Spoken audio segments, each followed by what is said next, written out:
నా తండ్రి నా మీద అధికమైన ప్రేమ ఉంది నా తండ్రికి. మనమేమి చిన్న కుమారుడు అంత పాపాలు చేసాం తల్లి? మనమా చిన్న కుమారుడు చేసిన పాపాలు చేస్తున్నామా? చిన్న కుమారుడు ఏం చేసి చెప్పండి? తండ్రి ఆస్తి అంతా మొత్తం తీసుకెళ్ళి చెడు స్త్రీలకు పెట్టేసి ఇచ్చలు విడిగా జీవితం ఇష్ట ప్రకారం ఏం చేసి తాగి అంతేం చేయట్లా మనం.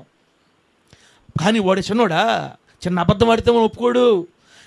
ఏదన్నా పొరపాటున చూడకూడదని చూస్తే దారిని పోతుంటే ఎవరో చెప్తున్నానులే, కుర్రవాళ్ళు కాబట్టి చెప్తున్నా, ఏదో ఒక స్త్రీనో పురుషుడినో చూసి లోపల ఏదో ఒక్కసారి అటనింది మైండ్ వచ్చేసాడు వెంటనే, ఏయ్ పెద్ద భక్తురాలా, పెద్ద భక్తుడివే అంటే వచ్చేసాడు మన దగ్గరికి. ఇంకా వాడు ఓ అని చెప్తాడు మనకి. వాడు ఎప్పుడా కనిపెట్టుకుంటాడు మన మీద. వెంటనే ఒక మాట, ఎవరే సైతాన్, ఇప్పుడు దాకా తెలియదు కాబట్టి ఏడ్చా, ఈరోజు సార్ త్వర దేవుడు నాతో మాట్లాడాడు. ఎంత భయంకరమైన స్థితిలో ఉన్నా నేనంటే నా దేవునికి ప్రేమ. ఆమె చెప్పండి గట్టిగా, నేనంటే నా దేవునికే ప్రేమ. నేను హృదయపూర్వకంగా పశ్చాత్తాపడి నాకు ఇంక చేయను ప్రభువా, నాకు చేయాలని లేదు ప్రభువా, నేను పొరపాటు పడ్డాను ప్రభువా, నన్ను క్షమించని ఆయన పాదాల దగ్గర నేను మోకాళ్ళలోంచి కన్నీరు బుట్టి విడిస్తే నా దేవుడు ఎట్టడో తెలుసా? నేను లేచేలోపే పరిగెత్తుకుంటా వచ్చి నా మెడ మీద పడి ముద్దు పెట్టుకుని నా దేవుడు నన్ను అంతగా ప్రేమిస్తాడు. ఆయన నా మీద అంత ప్రేమ నా దేవుడికి అని ముఠామేశ్వరి చెంపలు పగిలేటట్టు మనం చెప్పాలి వాడికి. ప్రభువు నామానికి మహిమ కలుగును గాక. గట్టిగా చెప్పండి హల్లెలూయా. మొదటి రకమైన విశ్వాసం ఏంటంటే నా దేవుడు ప్రేమామయుడు అని నమ్మటమే మొదటి విశ్వాసం. నమ్మాలి. నమ్ముతున్నారా? అబద్ధం చెప్పండి. దేవుని ప్రేమను నమ్మడం అదే మొదటి విశ్వాసం. కాబట్టి ఇంక నేను లైసెన్స్ ఇచ్చానని రెచ్చిపోకుండా అట్టనుకోకుండా వేరే కనుకోకుండా ఏదో చిన్న పొరపాటు జరిగిన వెంటనే వచ్చి తండ్రి దగ్గరికి వచ్చేసేయండి. వచ్చి క్షమాపణ అడగండి, కన్నీళ్ళు విడవండి, ప్రభు పాదాలు పట్టుకోండి. మనకి బైబిల్ ఒకసారి విన్నాం, మనము రోజు స్నానం చేయాల్సిన అవసరం లేదు, కానీ కాళ్ళు మాత్రం ఖచ్చితంగా కడుక్కోవాలి. మనము లోపల చర్చిలోకి పోవాలంటే ఎక్కడ? ప్రత్యక్ష గుడారం దగ్గర లోపలికి పరిశుద్ధ స్థలంలోకి పోవాలంటే ఖచ్చితంగా గంగాళంలో కాళ్ళు కడుక్కొని పోవాలా. కాళ్ళు కడుక్కోపోతే చచ్చిపోతాం, ఖచ్చితంగా చచ్చిపోతారు ఆ రోజుల్లో. లోపలికి పోయి బయటకు వచ్చేటప్పుడు కాళ్ళు కడుక్కోవాలి, బయట నుంచి లోపల పోయేటప్పుడు కాళ్ళు కడుక్కొని పోవాలి, కాళ్ళు చేతి కడుక్కొని పోవాలి. దాని అర్థం ఏంటంటే ప్రతిరోజు మనల్ని మనం శుద్ధి చేసుకోవాలని అర్థం. తలంపుల ద్వారా, ఆలోచన ద్వారా, క్రియల ద్వారా ఒకవేళ చిన్న మలినం మనకు అంటితే ఎప్పటికప్పుడు కడుక్కొని మరి మంచం దగ్గర పడుకునే ముందు అన్నీ ప్రభుత్వ సమాధానపడి కడుక్కోవాలి. కన్నీళ్లు విడిచి ప్రభుని పశ్చాత్తాపడితే నిజానికి మన అందరికీ ఎవరికి పాపం చేయాలి ఉండదు. మీరు నమ్మినా మీరు నమ్మకపోయినా మీకు అర్థమవుతుందో లేదో, ఎవడు కూడా దేవుని బిడ్డ దేవుని కోసం బతికేవాడికి పాపం చేయాలి ఉండదు. కానీ శరీరం అనేది పాపంతో నిండిపోయింది. ఈ శరీరంలో పాపం ఉంది, ఈ శరీరంలో పాపం అనే వైరస్ ఉంది. ఈ వైరస్ వల్ల తెలియకో చిన్నయో పెద్దయో పొరపాటు జరుగుతాయి. జరిగిపోయినందుకు దేవునికి దూరం అయిపోయి కృంగిపోకుండా నా దేవుడు ప్రేమామయుడు, నా దేవుడు ప్రేమ స్వరూపి, ఆయన దగ్గరికి వెళ్ళి ఈ రోజునే క్షమాపణ అడిగిన ఇప్పటికే నాకు పూర్తిగా నా ప్రభు కడిగేస్తాడు. ఆయన మహా ఘోర పాపుల్ని కడిగిన వాడు. దేవునికి స్తోత్రం కలుగును గాక. ఆయన క్షమించని పాపం అంటూ ఏది లేదని నువ్వు ఎరిగి ఉంటే సాతాను గడికి నిన్నేమీ చేయలేక వీడికి సీక్రెట్ అర్థమైపోయిందిరా, ఇంక మనమేమో చేయలేమని మనల్ని వదిలిపెట్టి వెళ్ళిపోతాడు పూర్తిగా. ప్రభువు నామానికి మహిమ కలుగును గాక. కాబట్టి మొదటి విశ్వాసం, ఈ బైబిల్లో రాయబడిన 4 రకమైన విశ్వాసాలలో మొదటి విశ్వాసం దేవుని ప్రేమను నమ్మడం. అయిపోయిందా? రెండో పాయింట్కి వెళ్దాం. రెండో పాయింట్ హెబ్రీ పత్రిక 11వ అధ్యాయం 6వ వచనం. నేను చదివాం కదా, హెబ్రీ పత్రిక 11వ అధ్యాయం 6వ వచనంలో దేవుడు ఉన్నాడనియు చదువుతలే తల్లే 11వ అధ్యాయం 6వ వచనమేనా? హెబ్రీ పత్రిక 11వ అధ్యాయం 6వ వచనం. దేవుడు ఉన్నాడనియు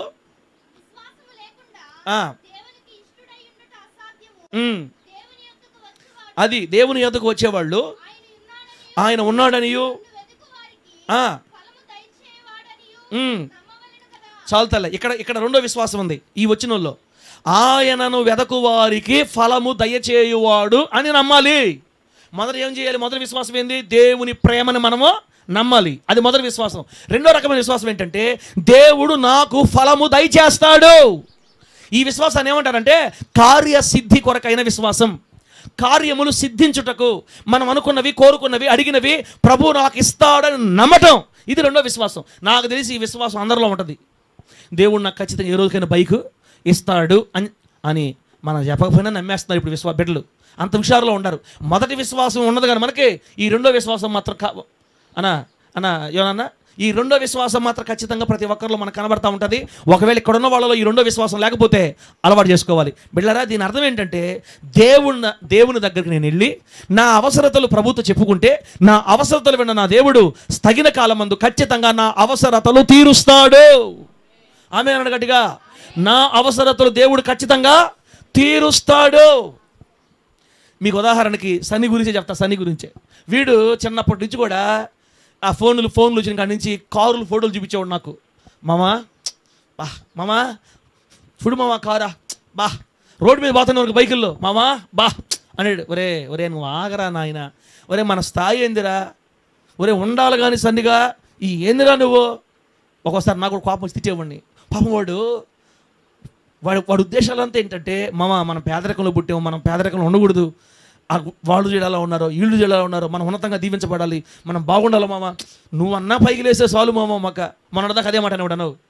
మామ నువ్వు కారు కొంటే ఆ కారులో నేను తిరగతా ఊరని తిరిగేసి వాళ్ళకి చెప్పను, నీ కారు అని చెప్పను, తిరిగేసి తీసుకొచ్చి మళ్ళీ ఇచ్చేస్తా, మన విలువ ఉండాలి మామ, అట్టా ఇట్టా అంటా ఉండేవాడు. నేను ఒకసారి ఆలోచించేవాడిని, వీడు ఎందుకు ఇంత తృష్ణ కలిగి ఉన్నాడు, ఇంత ఆశ. వాడి మాటలు కానీ మీకు కానీ చెప్పానంటే మీకు కోపం చేస్తుంది ముందు, అట్లా ఉండేవాడు అనమాట. కానీ నేను కూడా ఒకసారి కోపడ్డా. రాను నాకు అర్థమైంది ఏంటంటే ఓడే కట్ట అనిపించింది నాకు. అంటే మన దేవుడు మనం అడిగినవి మనకి ఇస్తాడని నమ్మకం ఉంటేనే ఈ కళలు మనం కలగలుగుతాం. కళలు కంటాం, కళలు కనాలి, కళల్ని దేవుని దగ్గర సాధించుకోవాలి. ఆమె చెప్పండి గట్టిగా. కళలా నా తలకాయ అన్నారు అనుకో, ఏం చేయరు దేవుడు. ఇంకా ఆశ లేనోడిని దేవుడు కూడా ఆశీర్వదించలేక, ఆశ లేనోడిని దేవుడు కూడా ఇస్తారక్క, చెప్పేస్తారక్క, ఆశ లేనోడిని దేవుడు కూడా ఆశీర్వదించలేడు. కొంతమంది పాపం ఎప్పుడు వాళ్ళకి కదిలిచ్చు, మొన్నసారి ఊరికైనా ఏముంది మా కర్మ, నా జీవితం నా కర్మ వచ్చి ఒకసారి అంటే బాధలు ఉండే అన్నారు అనుకో, వాళ్ళు ఏందో ఆ బట్టలు 24 గంటలు మాదేముంది సార్, నాదేముంది, మాదేముంది, తప్పు లేదు, నీ స్థితిని బట్టి నీకు ఆ నిరాశ కలగటం మంచిదే. కానీ ఎప్పుడు మనం దాంట్లోనే ఉండకూడదు. మనం లేచి ఏమని నమ్మాలంటే, నాకు అసాధ్యంగానే నేను సేవించే నా దేవుడికి సమస్తం, చెప్పండి మర్యాదగా, నేను సేవించే నా దేవుడికి సమస్తం సాధ్యం. ఆయన నా కొరకు ఏదైనా చేస్తాడు. నేను అడిగిన వాటిని నా దేవుడు నాకు తప్పక ఇస్తాడంతే, ఇచ్చుటకు సమర్థుడు ఆయన అని నమ్మాలి మనం. 10వ క్లాసు ఫెయిల్ అయినోడికి ఏంది ఉద్యోగాలు నాకు అర్థం కల. అందరూ ఏమంటున్నారు, పెద్ద చదువుకుంటే పెద్ద ఉద్యోగాలు వస్తాయని. అంత వస్తుంది. దేవుని కొరకు నిలబడాలి కానీ, దేవుని గట్టిగా పట్టుకోవాలి కానీ, నీ స్థితి మొత్తం 7th క్లాస్ ఫెయిల్ అయినా కూడా. అప్పుడప్పుడు టీవీలో మనం అలా ఒక మాట అంటుంటాం, ఏంటంటే డబ్బులు ఎవరికి ఊరికే, చెప్పు, డబ్బులు ఎవరికి ఊరికే. 7వ క్లాస్ ఫెయిల్ అంట ఆయన. ఎన్నో క్లాస్ ఫెయిల్? 7వ క్లాస్ ఫెయిల్. 7వ క్లాస్ ఫెయిల్ అయిన ఆయన ఇప్పుడు బంగారు షాపుల్లో నంబర్ 1 అయిపోయాడు. ఇప్పుడు మన రాష్ట్రాల్లో 200 షోరూములు స్టార్ట్ చేయాలంట. 200 షోరూములు ఉండాలంట ఆయనకి 2 తెలుగు రాష్ట్రాల్లో. ఏందో ఆశ, కోట్లకు పడగలు ఎత్తాడు. 7వ క్లాస్ ఫెయిల్. మనం అనుకుంటాం కానీ మనం విశ్వాసం ఉండాలి ముందు. అదే నా పరిస్థితులను బట్టిగా దేవుడు దీవించేది. నాకు ఏమున్నా ఏం లేకపోయినా నా దేవుడు ఖచ్చితంగా దీవిస్తాడు. ఇప్పుడు మా బిడ్డను సరితమ్మంది, ఈ బిడ్డకి ఒక విశ్వాసం ఉండాలా. ఏముండాలి నేను చెప్తాను. ఇప్పుడు బిడ్డ ఉద్దేశం ఎటువంటిదంటే, మన వందలేదు సార్, ఏదో మన పేదవాళ్ళమే అట్లుంటుంది. కానీ మనం పేదవాళ్ళమే, కానీ మనం కలిగిన దేవుడు పేదడా. మన కలిగిన దేవుడు ఎవరు? సృష్టికర్త. మన కలిగిన దేవుడు ఎవరు? ఆయన గొప్ప స్థితిలో ఉన్నవాడు. ఆయన ఏమన్నా మాట చేత సమస్తాన్ని మారి చేతలు పడాశాడు అంతే. ఆయన గురించి మనం ఏమనుకోవాలంటే, నా దేవుడు నాకు న్యాయము చేస్తాడు, ఒకానొక దినాన నా బ్రతుకుని ఆశీర్వాదకరంగా మారుస్తాడు. సరితం కళలంతా ఏముండాలంటే, ఒక పెద్ద ఆఫీసులో ఒక పెద్ద సాఫ్ట్వేర్ కంపెనీలో పనిచేస్తున్నట్టు కళలు వస్తూ ఉండాల. ఇప్పుడు సరితం ఏమంటుందంటే, సార్ ఎందుకు నన్ను ఏదో ఒక పూట వస్తాను, నేను లేని ఫోన్ మాటలు చెప్పి నన్ను ఎందుకు సరి చేస్తావు? లేతలే, కళలు కనాలి. కళలు కంటేనే మనం దాన్ని సాధిస్తాము. ఆ కళల్లో ఎప్పుడు అంటే డబ్బు గురించి ఆస్తుల గురించి కాదని కాదు నేను చెప్పేది. ప్రభు మనకి ఏదైనా చేస్తాడని నమ్మకం. జీవితాన్ని గురించి కళలు కనాల. ఉండేది ఒకటే జీవితం, మనకి ఉండేదే ఒకటే జీవితం. మళ్ళీ పుట్టే పని అయితే ఇప్పుడు కాకపోతే వచ్చే జనంలో చూసుకోవచ్చు అనుకోవచ్చు, అర్థం లేదు. ఒకటే మనకు ఉండేది. ఏదైనా అట్టో ఇటో ఎక్కడ తెలుసుకోపోవాలా? గొప్ప దేవుణ్ణి పెట్టుకొని, ఆశీర్వాదకరమైన దేవుణ్ణి పెట్టుకొని, విశ్వాసం లేకపోతే బైబిల్ ఏం చెప్పింది? మొదట నీ స్థితి కొద్దిగా ఉన్నా తుదకు నువ్వు బేకారు అయిపోతానుందా? లేమ్మా, ఏడుండవులేమ్మా. మొదట నీ స్థితి కొద్దిగా ఉన్నా లాస్ట్కి నీవు ఇంకా బేకారు అయిపోతావు లేదు. బైబిల్లో ఏముందంటే తుదకు నీవు మహాభివృద్ధి పొందుతావు, మహాభివృద్ధి పొందుతావు. మన దేవుడు మనకి సొంత ఇల్లు ఇవ్వలేని దరిద్రుడా చెప్పండి? మన దేవుడు మనకి ఉండటానికి సొంత ఇల్లు కూడా ఇవ్వలేనంత దరిద్రుడైన దేవుడు కలిగి ఉన్నాం మనం ఏమన్నా? లేదు కదా. నీ మనసు మారాలి తల్లే. నీ స్థితిగతులతో దేవుడికి అనవసరం. నువ్వు ఎంత పేదరాలివి, ఎంత పేదవాడివి, ఎంత ఆపోట ఇవన్నీ అనవసరం ఆయనకి. ఆయన శక్తివంతుడు, గుర్తుపెట్టుకో. నీ దేవుడు శక్తివంతుడు, నీ దేవుడు మహాదేవుడు, నీ దేవుడు సృష్టికర్త. చిటికేస్తే మొత్తం మారిపోతాయి నీకు యేసునామములో దీవెనకరంగా. చిటికేస్తే నీ పరిస్థితులు పూర్తిగా మారిపోతాయి. ఒక మంచి ఉన్నతమైన కుటుంబంలో సరితం వెళ్ళిందనుకో, ఇక మనం సరితం కనపడదు మనకి. ఎల్లో ఏడన్నా మా బిడ్డ దీవెనకరం శిశువులో ఉంది బిడ్డ, అంతే అట్ట అయిపోద్ది. ఆయన ఏదైనా చేయగలుగుతాడు, ఆయనకు అసాధ్యమైందే ఉంది తల. అందుకనే రెండో విశ్వాసం ఏంటంటే తనను వెదకు వారికి ఆయన ఫలము దయచేయువాడు అని మనం నమ్మాల. అంటే మనం అడుగుతున్న వాటిని దేవుడు మనకు ఖచ్చితంగా చేస్తాడు అని నమ్మటమే రెండవ విశ్వాసం. మొదటిది ఏంది? దేవుని ప్రేమను నమ్మడమే మొదటి విశ్వాసం. రెండోదే నేను అడిగిన వాటిని నా ప్రభు ఖచ్చితంగా చేస్తాడు, కార్యసిద్ధి కొరకైన విశ్వాసం. లేదా అడిగిన వాటిని దేవుడు ఖచ్చితంగా చేస్తాడనే విశ్వాసం.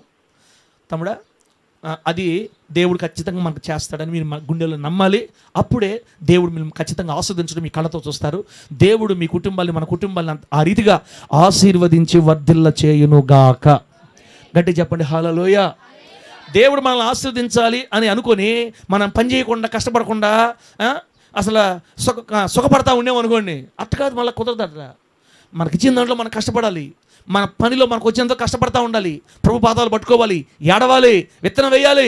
ఆ విత్తనాన్ని దేవుడు ఆశీర్వదిస్తాడు. ప్రజలందరూ చూస్తూ ఉండగా ఫిలిష్తీయులు అసూయపడినంతగా ఇస్సాకు పంటని నూరంతలుగా ఫలింపజేసిన దేవుడు ఈ లోకం చూస్తూ ఉండగా నీ జీవితాన్ని కూడా విప్లవాత్మకంగా ఆశీర్వదించి నువ్వు అడిగిన వాటి కంటే, ఊహించిన వాటి కంటే ఉన్నతమైన కార్యాలు నీ జీవితంలో ప్రభు నిశ్చయంగా చేస్తాడని ఎప్పుడూ నువ్వు నమ్మతా ఉండాలి. దేవునికి మహిమ కలుగును గాక. గట్టిగా చెప్పండి హల్లెలూయా.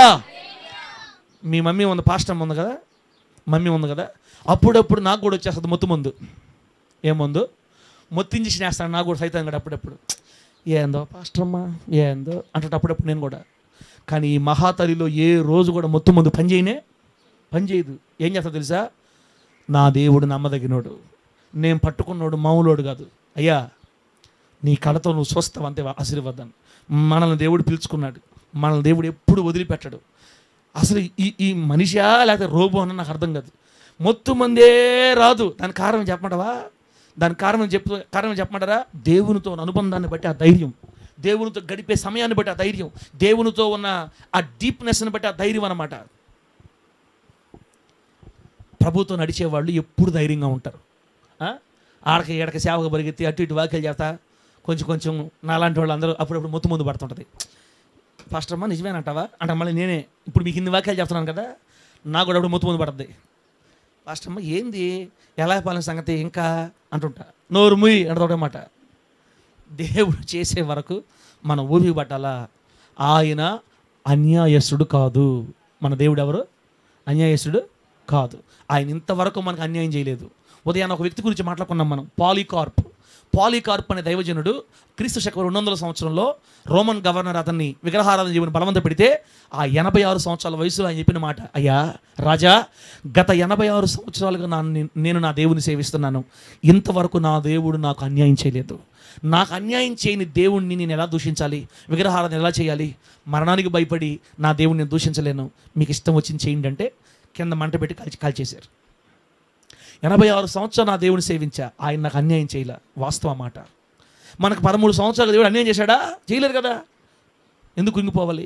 నా దేవుడు నమ్మదగినోడు. నా బిడ్డల విషయాలు న్యాయం చేస్తాడు, సంఘం విషయాలు న్యాయం చేస్తాడు, అనేక ఆత్మలు మనకిస్తాడు, గొప్ప మందిరాన్ని మనకిస్తాడు. ఇదే నాకు విశ్వాసం కావాలంటే పాస్టమ్మ దగ్గర అప్పుడు గాలి కొడుచుకుంటుంటాను నేను కూడా, చెప్పబల్లే. కానీ మనకు అప్పుడు ముందు పడుతుంటుంది, అదొక నిరాశ. ఏందో ఈ జీవితం, ఏందో. భార్య కూడా మనలాంటి మొత్తం మంది మనిషి అనుకో, ఇంకా వాళ్ళిద్దరిని ఊరు లేపుతారు చెప్పండి. నా లాంటి వాళ్ళు వాక్యం ద్వారా దేవుడు లేపాల్సిందే. ఆమె చెప్పండి గట్టిగా.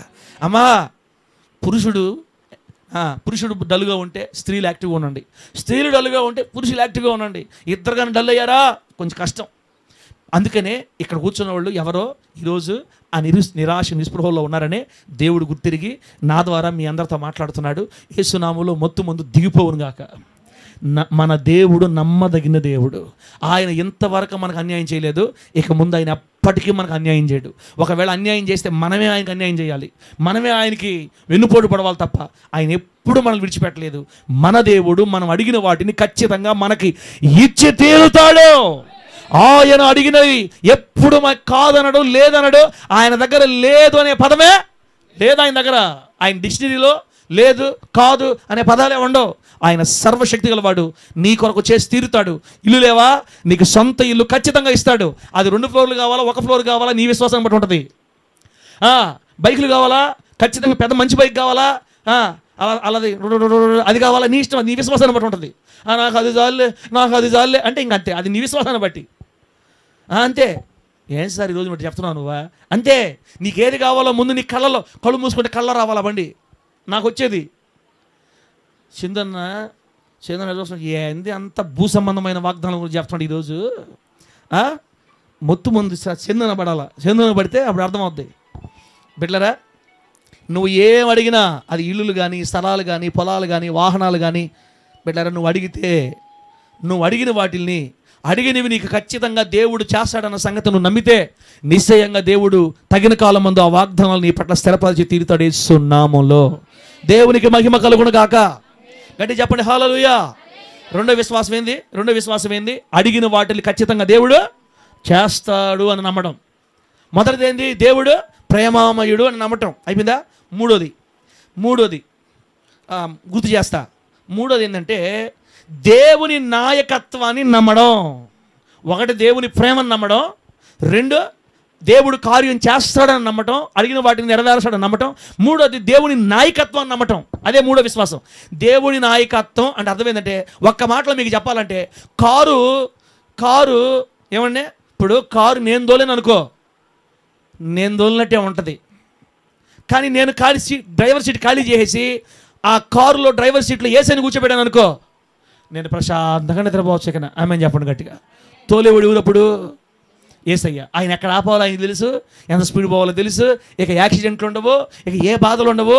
మన కుటుంబం అనే కారు నడపడానికి యజమానుడిగా డ్రైవర్గా ఎవరిని పెట్టుకోవాలా? యేసుని పెట్టుకోవాలా. యేసయ్య మీద పూర్తిగా ఆధారపడాలా. నా దేవుడు ఎప్పుడు ఏది ఎక్కడ ఎలా చేయాలో అన్నీ ఆయనకు తెలుసు. ప్రభువా, ఐఆమ్ వేస్ట్ ఫెలో, నాకేం చేత కాదు, నాకు తెలీదు, నేను జ్ఞానం లేనోడిని, చదువు లేనోడిని, నా వల్ల కాదు. నా కుటుంబం అనే నావని నీవే నడపాలి. నా జీవితానికి నాయకుడు నువ్వే, నా యజమానుడు నీవే. నీ నాయకత్వం నేను ఇష్టపడుతున్నా. నువ్వు ఎలా నడిపిస్తే అలా నీ వెనకే రావడానికి నేను రెడీ. ఎందుకు ఇలా, అదేం జరిగింది, ఇదేం జరిగింది నేనేం అడగను. నీవు నన్ను ఎలా తీసుకుని వెళ్తావో నీ చిత్తానికి అప్పగించుకుంటానయ్యా అని మనం దేవుని నాయకత్వం అప్పగించుకున్నామంటే ఇక నీ జీవితాన్ని ఆయనే నడిపించుకుని తీసుకెళ్తాడు యేసు నామములో. గట్టిగా చెప్పండి హల్లెలూయా.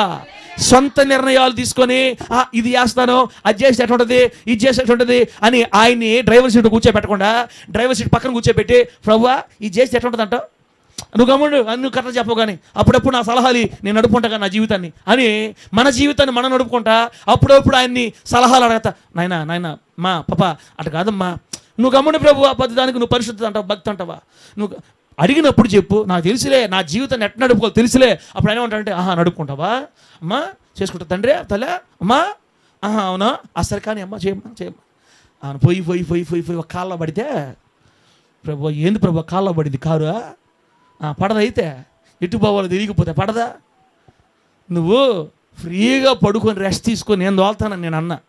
నువ్వు నీ చేత కాదులే, నాకు గాకు వచ్చేదని నువ్వే తోలుకుంటివి, నీ జీవితాన్ని నువ్వే తోలుకుంటివి. మీకు జిమ్ ఉంది కదా, జిమ్ సెంటర్ లోపల పోయి అందరూ జిమ్లు చేస్తూ ఉంటారు. ఆ జిమ్ చేసే దగ్గర ట్రెడ్ మిల్ అనే ఒక పరికరం ఉంటుంది. దాని మీద పరిగెత్తా ఉంటారు అనమాట. చూసేదా పరిగిస్తూ ఉంటారు. గంట సేపు పరిగెత్తినా ఆడే ఉంటారా, దూరం పోతారా? అది కింద తిరగతుంటుంది కానీ మనుషులు బారు ఆడే పరిగెస్తుంటారు వాళ్ళు. ఇంతే మనం కానీ డ్రైవింగ్ చేసి మనం కానీ దోలేమంటే ఎన్ని సంవత్సరాలు బండి ఆడే ఉంటుంది, కాబట్టి పరిగెత్తినట్టే. ఆ పరుగు దేనికి పనికిరాదు. అందుకే బిడ్డలారా ఒకటే మాట చెప్తున్నా, ఇక మీదట మన జీవితాలకి యేసే నాయకుడు. మీ బండ్లకి డ్రైవర్ ఎవరు? మర్యాదగా లేచేయండి. నా వల్ల కాదు ప్రభువా, 43 సంవత్సరాలు దోలేను నేను, నా వల్ల కావట్లా, అప్పుడు ఎక్కడున్నాను ఇప్పుడు ఎక్కడే ఉన్నా, అసలు ఏ మార్పు లేదు, నీవే ఇక నీకు ఈ బండి నువ్వు తోలుతావో అక్కడ పడేస్తావు, నాకు అనవసరం, నా జీవితం అనే బండిని ఇక నువ్వే తోలాలని యేసయ్యని తీసుకొచ్చి కూర్చోబెట్టేస్తే నీ బండి ఏ మూలందో, ఏ అడవిలో చిక్కుపోయిందో, ఏ దారి లేక అడవిలోకి ఒక పక్కన ఆగిపోయిందో అక్కడి నుంచి తీసుకొని వచ్చి రహదారి మీద నడిపిస్తాను నీ బండిని యేసు నామములో. గట్టి చెప్పు హల్లెలూయా. యేసయ్య నాయకత్వాన్ని నమ్మడమే మూడో విశ్వాసం. నా దేవుడు ఉన్నాడు, ఆయన నడుపుతున్నాడు, నాకు ఏం కాదు, అన్నీ ఆయన చూసుకుంటాడని ఆయన మీద ఆధారపడి ఆయన నాయకత్వాన్ని నమ్ముకోవడమే నిజమైన ఆశీర్వాదం. ప్రభువు నామానికి మహిమ కలుగును గాక. గట్టిగా చెప్పండి హల్లెలూయా. ఒక మాట, ఇది పాస్టర్ అమ్మ కనబడట్లేదు, పాస్టర్ అమ్మ ఎందుకు ఉన్నట్టున్నాయి. ఇప్పుడు ఇది చూడండి, ఈ కాగితం ఉంది కదా, ఇది దేవుని కాగితం. ఈ కాగితాన్ని మనము నలిపేసాము అనుకో, బాగా ఏం చేసాము మీకు అర్థం అవ్వట్లేదు కదా. ఇగో నేను చూస్తాను చూడండి, ఏమనుకో అక్కడ నన్ను నలుపుతున్నానని ఇట్లా బాగా నలిపేసాము అనుకో. నువ్వు ఇస్తారు ఏం పేరు, ఈ బిడ్డ పేరు ఏం పేరు, షారోను, నీ చేత నలిపించాల్సింది. ఇట్లా బాగా నలిపేసాము అనుకోండి, ఇది మామూలు కాగితమే. ఒకవేళ ఇది 500 రూపాయల నోట్ అనుకో, 2000 రూపాయల నోట్ అనుకో, నువ్వు ఓకే. దీన్ని ఇట్లా నలిపేసాం. ఇట్లా నలిపింది ఎవరో తెలుసా? మన జీవితాన్ని ఇట్లా మన జీవితం నలిపేసింది ఎవరంటే, ఒకటి ముఠామేశ్వరన్ అయి ఉండాలా, 2 మన పాపం అన్న అయి ఉండాలా. మన పాపం మన జీవితాన్ని ఈ విధంగా నలిపేసింది. అంటే నువ్వు డ్రైవ్ చేసావు, కారు నువ్వు దోలేవు, ఇటుపక్క పోవాలో తెలియలా, ఎట్లా పడితే అట్లా నడిచిపోయి, ఏడపోతే అక్కడ దెబ్బలు, అప్పులు అయిపోయినాయి, అవమానం అయిపోయింది, కుటుంబంలో సమాధానం లేదు, సమాజంలో విలువ లేదు, గౌరవం లేదు, ఇదిగో నలిగిపోయింది, జీవితం నలిగిపోయింది. ఇప్పుడు మన బతుకులు ఎట్టున్నాయి. ఈ పరిస్థితుల్లో కూడా నీవు గనక డ్రైవర్ సీట్లో నుంచి లేస్తే, ఆయనకి డ్రైవర్ సీట్ ఇచ్చావంటే, ఇలా నలిగిపోయింది దాన్ని మొదట్లో ఉన్న పేపర్ లాగా మార్చడానికి మన దేవుడు శక్తి కలిగిన వాడు. చాపట్లు కొట్టి అందుకో అందుకో అందుకో. దేవుని నామానికి మహిమ కలుగును గాక. గట్టిగా చెప్పండి హల్లెలూయా. చెప్పు గట్టిగా హల్లెలూయా. ఇప్పుడు ఇదిగో నలిగిపోయింది కదా, నలిగిపోయిన పేపర్ని ఇదిగో ఇలా తీస్తే మళ్ళీ ఎట్ట వచ్చింది, కొంచెం ఒక రకంగా పేపర్ లాగా వచ్చింది. ఇంతకు ముందులాగా మడతలు లేవు. ఇప్పుడు నీట్గా విడదీసి మళ్ళీ మన జీవితాన్ని చదివేటట్టు చేస్తున్నాడు. ఇప్పుడు ఇదే పేపర్ని తీసుకెళ్ళి ఇంటి దగ్గర నేను ఐరన్ బాక్స్ కింద పెట్టాను అనుకో, మళ్ళీ ఐరన్ బాక్స్ ఐరన్ చేసేసాను అనుకో, ఇంతకు ముందు ఎట్టుందో పళపళలాడతా తళతళలాడతా అట్ అయిపోద్ది. ఇక్కడ మీకు ఏమర్థమైంది? సాతానుడు మన జీవితాన్ని నలిపేసి వ్యర్థమైపోయి దేనికి పనికిరాను, నేను చావే నాకు దిక్కని స్థితిలోకి నువ్వు వెళ్ళిపోయినా ఆయన నీ జీవితాన్ని మరలా పర్ఫెక్ట్గా మార్చడానికి ఒక్క క్షణము చాలు, ఒక్క క్షణము చాలు. అందుకే నాయకత్వాన్ని నువ్వు దేవుడికి అప్పగించాలా. నీ జీవితంలో ప్రతి డెసిషన్ ఆయనకు అప్పగించేయాలా. నువ్వు తీసుకో ప్రభువా, సొంత నిర్ణయాలు చేసి చేసి చేసి ఓడిపోయాను ప్రభువా, నా వల్ల కాదు ప్రభు, నా జీవితం నలిగిపోయింది, మడతపడిపోయింది, అవమానాల పాలైపోయింది, ఇక నేను లేలే, నాకు అర్థమైపోతుంది ప్రభువా, ఇదిగో నా జీవితం నువ్వు మార్చాలని ప్రభుకు అప్పగిస్తే మరలా మునుపటి కంటే పళపళలాడేటట్టుగా తలతలాడేటట్టుగా నీ జీవితాన్ని మొదటి స్థితి కంటే ఆశీర్వాదకరంగా దేవుడు ఖచ్చితంగా మార్చి తీరుతాడు యేసు నామంలో. ఆయన నామానికి మహిమ కలుగును గాక. ఉదాహరణ చెప్పమంటారా? వ్యభిచారమందు పట్టబడిన స్త్రీ బైబిల్లో ఉందా లేదా? ఆమె జీవితం ఇప్పుడు నేను నలిపేశానే, అంతకంటే ఘోరం కదన్నా, అంతకంటే ఘోరం. వ్యభిచారమందు పట్టబడిన స్త్రీ తన జీవితాన్ని ఏమండి పాపానికి అమ్ముకుంది. పాపం ఆమె పరిస్థితులు ఎలా ఉన్నా మనకు తెలియదు, ఆమె వ్యక్తిగత కుటుంబ పరిచయం మనకు తెలియదు, మరి ఎందువల్ల ఆమె అట్లా మారిందో, ఆ వృత్తిలోకి వెళ్ళిందో తెలియదు. కానీ సమాజంలో ఆ స్థితిలో ఉండేవాడు అంటే ఎవరు లెక్క చేయరు, అందరు తృణీకరిస్తారు. అందరు కూడా, స్త్రీలు కూడా, ఈ మనిషి చస్తే మా జీవితాలు బాగుపడు అనుకున్నారేమో ఆ రోజు లాస్ట్ రోజు ప్రభు దగ్గర తీసుకెళ్ళారు. ఒకటే మాట, మన ధర్మశాస్త్ర రాళ్లతో కూడా చంపేమని చెప్పింది, దొరికింది పాపంలో. నువ్వేమంటావు? నలిగిపోయిన కాగితాన్ని ఒక్క మాటతో బాగు చేశాడు ఆయన. నలిగిపోయిన కాగితాన్ని ఒక్క మాట, ఏం మాట అదే? మీలో పాపము చేయని వాడు ఎవడో మొట్టమొదటి రాయి వెయ్యి నా మీద, ఆ తర్వాత అందరు కూడా చంపేసేయండి. పాపం చేయనోడు ఎవడో అన్నాడు, కింద రాస్తున్నాడు కింద లెక్క. తెచ్చిన రాళ్ళు నీసి అవతల పడేసి వెళ్ళు అడ్రస్ లేకుండా. ఒక్కరు లేడా? యేసయ్య చెప్తున్నాడు, అమ్మా ఇక నిన్ను కొట్టాలంటే నేను ఒక్కనే కొట్టాలి, ఎందుకంటే పాపం లేనోడిని నేను ఒక్కనే. నేను కొట్టడానికి రాలేదు బిడ్డ, నేను బ్రతికించడానికి వచ్చా, నశించిన వారిని వెదక రక్షించడానికి వచ్చా. ఇక మీదట పాపం చేయొద్దమ్మా, సమాధానంగా వెళ్ళు, జీవితాన్ని మార్చుకో, జాగ్రత్తగా ఉండని ఆమెకు మరో జీవితాన్ని ప్రసాదించి, మరో జన్మనిచ్చి, రాళ్ల కింద శవంగా మారిపోవాల్సిన ఆ వ్యక్తి జీవితాన్ని, నలిగిపోయిన కాగితం వంటి, నలిగిపోయి మడతబడిపోయినటువంటి, అస్సలు ఏ మనిషి బాగు చేయలేనంత స్థితిలోకి వెళ్ళిపోయిన ఆమె జీవితాన్ని ఒకే ఒక్క మాటతో ప్రశస్తమైన విలువైన నోటుగా మార్చేశాడు యేసు నామములో. ఆమెను చేసిన దేవుడు నేను చేయడా? ఆయన నాయకత్వం అప్పగించుకుంటే. బేతనియ పట్టణంలో పాపాత్మురాలైన స్త్రీ సీమోను ఇంటి దగ్గర యేసుక్రీస్తు భోజనం కూర్చున్నప్పుడు వచ్చి అత్తరు తీసుకొని వచ్చి ఆయన పాదాలు కడిగింది కూతుంది కదా, ఆమెను కూడా పాపాత్మురాలైన స్త్రీ అని రాసింది వాక్యం. ఆమె కూడా వ్యభిచారంలోనే ఉంది. నా ప్రభు అయిన యేసయ్య నలిగిపోయిన జీవితాన్ని చక్కగా మార్చినవాడు తెలుసా. ఆయన అప్పగించుకొని జీవితాన్ని బిడ్డ, నువ్వు ఏ స్థితిలో ఉన్నా, నువ్వు ఎంత భయంకర పరిస్థితిలో ఉన్నా, నలిగిపోయిన అనుభవాల్లో ఉన్నా, నాయకత్వం యేసయ్య నాయకత్వం నువ్వు నమ్మితే, ఆయన అప్పగించుకుంటే తలతలలాడే కాగితంగా మళ్ళీ నీ జీవితాన్ని మార్చేస్తాడు. ఆయన పోగొట్టుకున్న గౌరవాన్ని మరలా ఇస్తాడు. సమాజంలో ఒక ఆశీర్వాదకరమైన స్థితిలో నిన్ను నిలబెట్టడానికి శక్తి కలిగిన దేవుడిని నమ్ముకోవడం మనము దిగులు పడకూడదు. అర్థమైందా? ఇది మూడో విశ్వాసం. మూడో విశ్వాసం ఏంటది? దేవుని నాయకత్వాన్ని నమ్మటమే మూడో విశ్వాసం. జక్కయ్య తెలుసు జానపల్లం మీకు? జక్కయ్య తెలుసా? ఎవరైనా మండి పక్కనైనా కాదు కదా, ఇరుకోపట్నంలో ఉన్న పొట్టివాడైన జక్కయ్య. పొట్టివాడైన జక్కయ్య నా ఊరోళ్ళందరూ ఏమంటున్నారు? ఎంత మంచోడో అంటున్నారా? ఏమో బైబిల్ ఏముంది? పాపి అయినా మనుష్యుడు అనేది ఊరంతా మంచిగా రాశారు బైబిల్లో. మన బూతులుగా రాయాలంటే ఇక మన చెవులు రక్తం వస్తుంది. అటు తిట్టేవాళ్ళు తిట్టున్నారు ఆ రోజుల్లో. అందరి దగ్గర అన్యాయంగా సంపాదించాడు కదా. అన్యాయంగా సంపాదించేవాళ్ళు ఎవరన్నా పొగడతారా తిడతారన్నా? భయం. అన్యాయంగా సంపాదించేవాళ్ళు పొగడతారంటమ్మా. మా అన్న ఏ ఊర్లో ఉన్నాడు, ఏ దేశంలో ఉన్నాడో ఆ దేశం మా అన్న ఉండే ఊర్లో పొగడతారేమో, మన దగ్గర పొగడరు. పాప మా అన్న పాప ఏదోలే ఆలోచించలేదు. ఏం చెప్పాను ఆ ఊర్లో ఉండే వాళ్ళందరూ జక్కయ్యని ఏమంటున్నారు? పాపి పాపి పాపి భయంకరంగా తిడుతున్నారు. ఒక్కరోజు యేసయ్య ఇంట్లోకి వెళ్ళాడు అంతే. జక్కయ్య తన జీవితం డ్రైవింగ్ సీట్లోంచి లేచి ఎవరికి ఇచ్చాడు డ్రైవింగ్ సీటు? యేసయ్యకి ఇచ్చాడు. జక్కయ్య దిగిరా, నేను ఇంట్లో ఉండాలి. సంతోషం తీసుకెళ్ళిపోయాడు. ఏం జరిగిందో ఆ రోజు రాత్రి నాయన పొద్దునే లేచి యేసయ్యతో చెప్తున్నాడు, అయ్యా ఇక మీదట నా ఆస్తిలో సగం ఎవరికి ఇచ్చేస్తాను? పేదలకు ఇచ్చేస్తా. ఎవరి దగ్గర అన్యాయంగా తీసుకుంటే 4 గంటలు ఇచ్చేస్తా. ఈ డబ్బు వద్దు, ఈ ఆస్తి వద్దు, నాకు నువ్వు కావాలి, నువ్వు ఉంటే చాలు. నా జీవితం విప్లవాత్మకంగా మారిపోయిందని ఎవరెవరి దగ్గర అన్యాయం చేశాడు అందరికీ పనిచేసాడు. పేదలకు ఇచ్చేస్తే నిన్నటిదాకా ఎట్టటోడని తిట్టిన వాళ్ళందరూ ఇప్పుడు ఆశ్చర్యపడిపోతున్నారు. యేసు ఆ ఇంట్లోకి వెళ్ళిన తర్వాత ఆ వ్యక్తి జీవితం పూర్తిగా మారిపోయింది. నలిగిపోయిన జక్కయ్య జీవితాన్ని, మడతబడిపోయిన మరకలు పట్టిపోయిన జక్కయ్య జీవితాన్ని ఆశీర్వాదకరమైన తలతలలాడే నోటుగా ప్రభు మార్చినట్లుగా ఇక్కడ నీవు నేను యేసయ్యని నమ్మితే, యేసయ్యకి మన జీవితాన్ని అప్పగించుకుంటే, ఆయన డ్రైవింగ్ సీట్లో కూర్చోబెడితే మన జీవిత దశ మార్చేస్తాడు యేసు నామములో. లాస్ట్ మాట బిళ్ళ, లాస్ట్ మాట, 4వ విశ్వాసం. ఇంకా చాలామంది ఉన్నారు బైబిల్లో. మగ్దలేనే మరియ కూడా ఉంది. మగ్దలేనే మరియ 7 దయ్యాలు పట్టుకున్నాయి ఆయనకి. ఆ 7 దయ్యాలు పట్టుకున్న జీవితాన్ని, ఒక దయ్యం పట్టుకుంటేనే మనుషులు చచ్చిపోతుంటారు. 7 దయ్యాలు పట్టుకుంటే ఆ జీవితం ఎట్టుంటుంది? ఇంకా ఆ 7 దయ్యాలు పట్టిన మనిషిని బాగు చేసి తన జీవితాన్ని ఆశీర్వాదకరంగా మార్చాడు. ఇలా ఎంతోమంది చెప్పుకుంటా పోతే ఏమంటే మనలాంటి వాళ్ళు ఎంతోమంది దేవుని ముందు నిలబడటానికి కూడా అర్హత లేని పాపాత్ములుగా ఉన్న వాళ్ళందరూ ప్రభు చేతుల్లో పరిశుద్ధులుగా మార్చబడి ఆయన నాయకత్వంగా అప్పగించుకొని ఒక ఆశీర్వాదకరమైన జీవితాన్ని జీవించారు.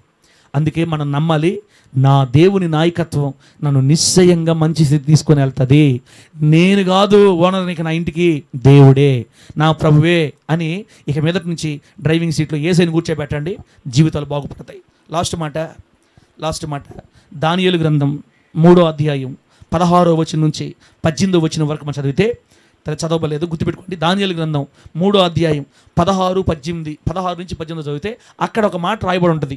ఇది షద్రక్ మెషక్ అబేద్నెగోలు అగ్నిగుండంలోకి వెళ్ళినప్పుడు రాసిన సంఘటన. అగ్నిగుండంలో పడేసినప్పుడు అక్కడ ఇక అగ్నిగుండంలో పడేయబోతున్నారు. వెంటనే ఈ ముగ్గురు రాజుతో ఏం మాట్లాడుతున్నారంటే, రాజా నెబుకద్నెజర్, ఇందును గురించి నీకు సమాచారం చెప్పాలన్న చింత మాకు లేదు అని, మేము సేవించుచున్న దేవుడు, బాగానండి ఇది 4వ విశ్వాసం, మేము సేవిస్తున్న దేవుడు మండుచున్న వేడిమి గల ఈ అగ్నిగుండములో నుండి మమ్మను రక్షించి కాపాడుటకు సమర్థుడు. ఏంది? మేము సేవించే దేవుడు ఈ అగ్నిగుండంలో నుంచి కాపాడడానికి ఆయన సమర్థుడు. దీన్నే రెండో విశ్వాసం అంటారు. అడిగిన వాటిల్ని, కోరుకున్న వాటిల్ని ఖచ్చితంగా తీరుస్తాడు. కార్యసిద్ధి కొరకని విశ్వాసం. దేవుడు అడిగిన వాటిని నెరవేర్చాడని విశ్వాసం ఇది రెండో విశ్వాసం. ఓకే, ఇది ఆల్రెడీ మనం చెప్పేసుకున్నాం. నా దేవుడు అగ్నిగుండంలో నుంచి మమ్మల్ని కాపాడడానికి సమర్థుడు, ఖచ్చితంగా రక్షిస్తాడు. ఇది ఓకే. ఇదే మాటలో రెండో విశ్వాసం కూడా ఉంది. అదేంటంటే ఒకవేళ రక్షించకపోయినా, ఒకవేళ కాపాడకపోయినా, ఒకవేళ దీవించకపోయినా, ఒకవేళ నాకు ఏమీ ఇవ్వకపోయినా నేను యేసుని వదలను. ఇది నాలుగో విశ్వాసం. నా దేవుడు నాకు అన్నీ ఇస్తాడు. మంచి ఇల్లు ఇస్తాడు, మంచి జీవితాన్ని ఇస్తాడు, నా బ్రతుకుని కడతాడు, ఒక విలువని ఇస్తాడు, సమాజంలో ఆయన కోసం ఒక విలువైన నా ప్రభు నిలబెడతాడు, ఖచ్చితంగా చేస్తాడు. ఒకవేళ చేయకపోతే దేవుని వదిలేద్దామా? ఇవ్వకపోతే దేవుని వదిలేద్దామా? కార్యం చేయకపోతే వదిలేద్దామా?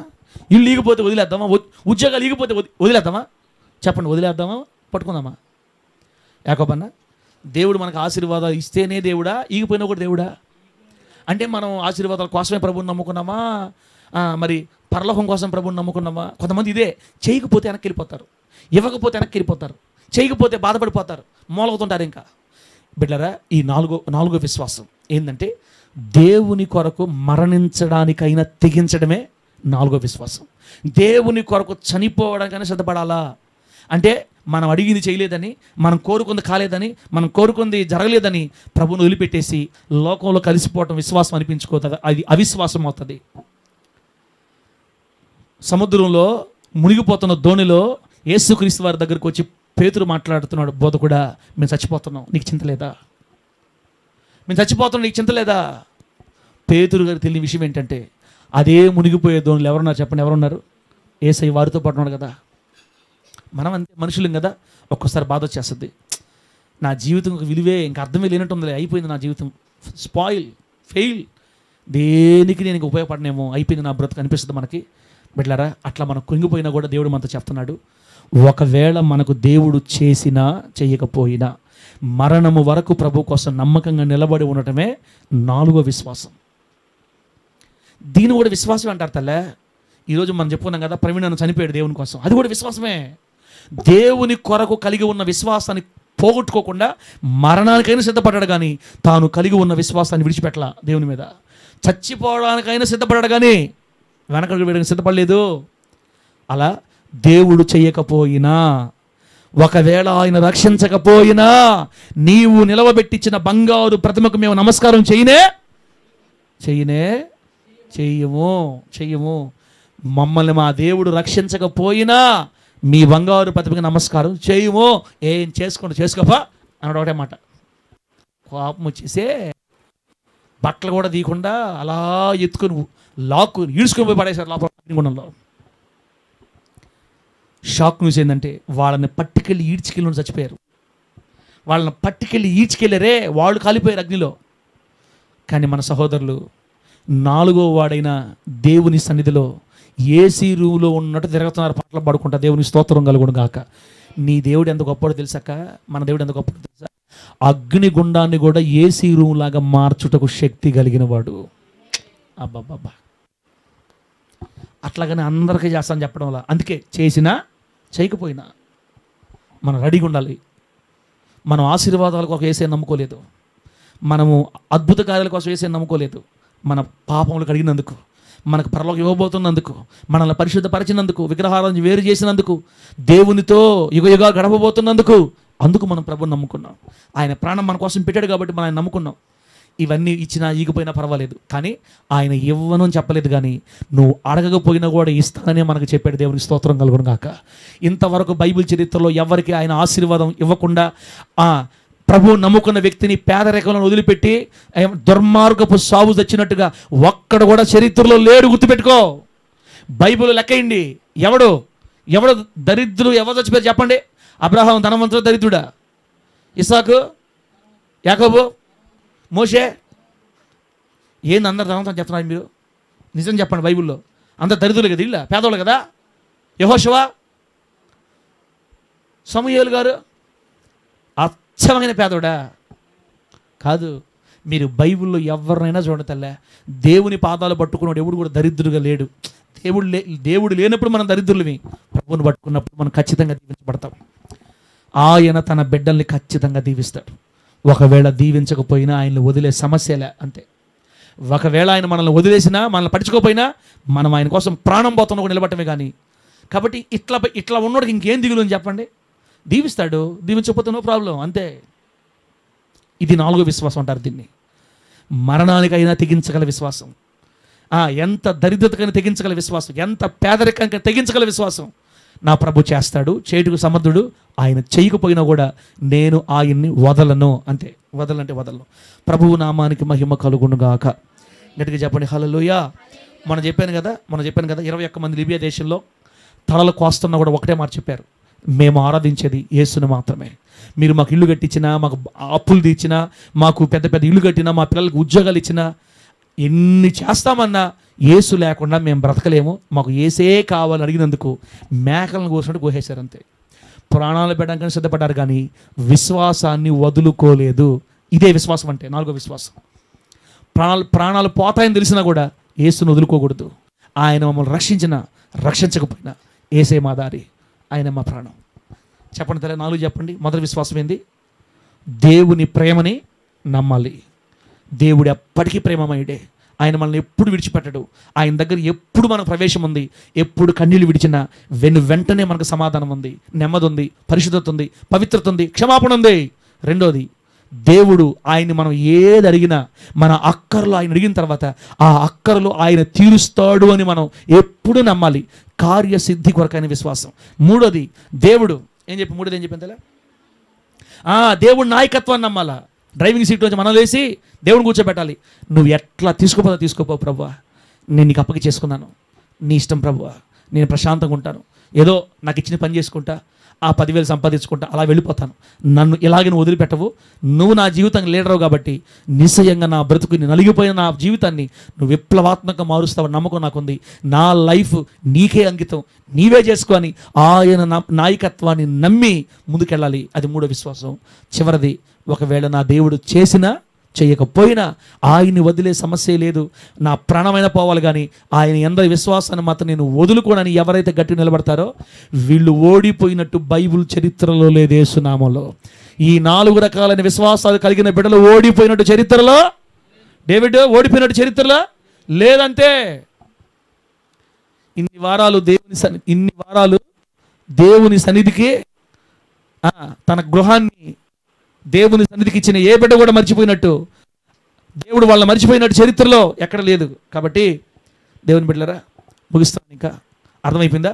ఈ 4 రకాలైన విశ్వాసాలు కలిగి హనోకు వలె జీవితంలో సాగిపోదాం. దేవుడి మాటలు మనకు ఆశీర్వాదకరంగా మార్చి వర్ధిల్ల చేయును గాక. కళ్ళు మూసుకొని ప్రార్థన చేసుకుందాం బిడ్డలారా.